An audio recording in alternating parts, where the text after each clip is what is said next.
So in circulation as a currency, much, much less.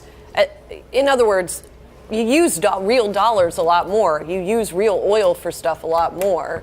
So doesn't that kind of skew first, crypto is, as a digital payment system's actually surprisingly widely used. So there's a company called BitPay, which I believe is only 6% of all crypto payment services. It's going to do about 7 billion of accepted payments this year. That's a lot. I mean, for something that people say is worse than rat poison. I mean, it's been used $7 million. But what are those transactions? Yeah, actually, so Christine Lagarde at the IMF actually made this point. She outside the U.S., most economies are decentralized. So, like, if you need to do payments to pay for a poem, this was her example, it's actually much easier to use a Bitcoin. Because it goes from Japan to France. If you use a money transfer agent, you lose 15%. Bitcoin, it just gets transmitted. So.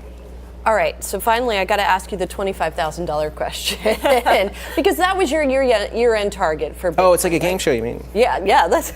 I mean, it feels like in crypto markets sometimes it's a bit of a game show. I mean, do you think? I think it's completely reasonable. Yeah. I mean, so just consider this: at the, 25,000 says Bitcoin will make a new high by the end of the year, and it peaked at 20,000 a year ago. I think, or in December. I 100% think that's reasonable because, one, we know that by the end of this year we'll have a lot more visibility on institutional activity, and everything you mentioned is pro-crypto. Outside the U.S., the regulatory environment's improving. There's exchanges launching.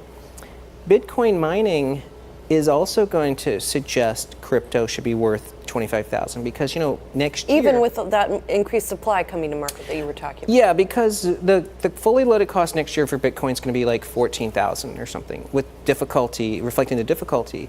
So if it trades at 2 times, it should be around 25,000. So I guess I'm not the only crazy one. I do believe in him. My price target is a little bit lower. I do believe Bitcoin should hit 20,000 by the end of the year, which was the all-time highs. But hey, he says 25, and that's great because I've been buying a lot of Bitcoin around the 6,000 to 7,000 price range. I would still say my average buy is higher. I'm probably closer to an $8,000, $9,000 average. I did buy a lot of Bitcoin in December, January.